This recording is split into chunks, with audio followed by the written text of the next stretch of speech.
Chapter 8, Willing to Spend and Be Spent. This appeared in Notebook Leaflets, Christian Experience number 3. He who loves God supremely and his neighbor as himself will work with the constant realization that he is a spectacle to the world, to angels, and to men. Making God's will his will, he will reveal in his life the transforming power of the grace of Christ. In all the circumstances of life, he will take Christ's example as his guide. Every true, self-sacrificing worker for God is willing to spend and be spent for the sake of others. Christ says, "He that loveth his life shall lose it, and he that hateth his life in this world shall keep it unto life eternal." John 12:25. By earnest, thoughtful efforts to help where help is needed, the true Christian shows his love for God and for his fellow beings. He may lose his life in service, but when Christ comes to gather his jewels to himself, he will find it again. My brethren and sisters, do not spend a large amount of time and money on self for the sake of appearance. Those who do this are obliged to leave undone many things that would have comforted others, sending a warm glow to their weary spirits. We will need to learn how to improve more faithfully the opportunities that so often come to us to bring light and hope into the lives of others. How can we improve these opportunities if our thoughts are centered upon self? He who is self-centered loses countless opportunities for doing that which would have brought blessing to others and to himself. It is the duty of the servant of Christ, under every circumstance, to ask himself, "What can I do to help others?" Having done his best, he is to leave the consequences with God. I desire so to live that in the future life I can feel that during this life I did what I could. God has provided for everyone pleasure that may be enjoyed by rich and poor alike. The pleasure found in cultivating pureness of thought and unselfishness of action, the pleasure that comes from speaking sympathizing words and doing kindly deeds. From those who perform such service, the light of Christ shines to brighten lives darkened by many shadows. God is dishonored when we fail to speak the truth plainly to one another. But we are to speak the truth in love, bringing tenderness and sympathy into our voices. The perils of the last days are upon us. Those who live to please and gratify self are dishonoring the Lord. He cannot work through them, for they would misrepresent him before those who are ignorant of the truth. Be very careful not to hinder, by an unwise expenditure of means, the work that the Lord would have done in proclaiming the warning message to a world lying in wickedness. Study economy, cutting down your personal expense to the lowest possible figure. On every hand, the necessities of the cause of God are calling for help. God may see that you are fostering pride.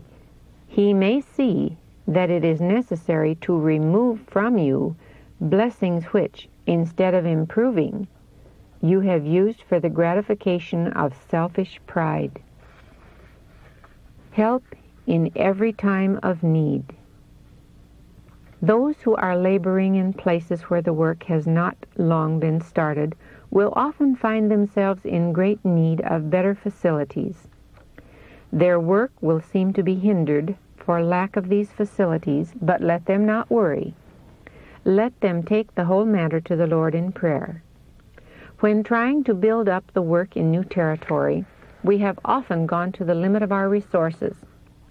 At times it seemed as if we could not advance farther, but we kept our petitions ascending to the heavenly courts, all the time denying self, and God heard and answered our prayers, sending us means for the advancement of the work. Lay every care at the feet of the Redeemer. Ask, and ye shall receive. John 16:24. Work and pray and believe with the whole heart. Do not wait until the money is in your hands before doing anything. Walk out by faith. God has declared that the standard of truth is to be planted in many places. Learn to believe as you pray to God for help. Practice self-denial, for Christ's whole life on this earth was one of self-denial. He came to show us that what we must do and be in order to gain eternal life. Do your best and then wait patiently, hopefully, rejoicingly, because the promise of God cannot fail.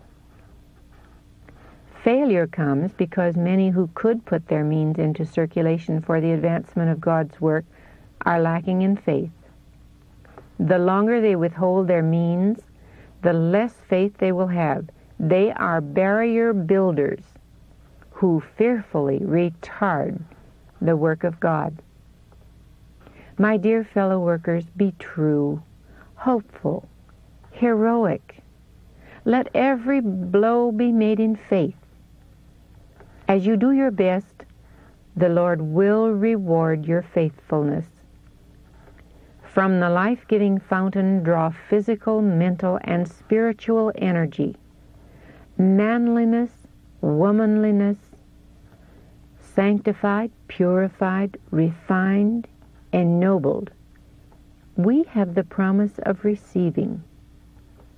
We need that faith which will enable us to endure the seeing of Him who is invisible. As you fix your eyes upon Him, you will be filled with a deep love for the souls for whom He died, and will receive strength for renewed effort. Christ is our only hope. Come to God in the name of Him who gave His life for the world. Rely upon the efficacy of His sacrifice. Show that His love, His joy, is in your soul, and that because of this, your joy is full. Cease to talk unbelief. In God is our strength. Pray much. Prayer is the life of the soul. The prayer of faith is the weapon by which we may successfully resist every assault of the enemy. Taken from Manuscript 24, 1904.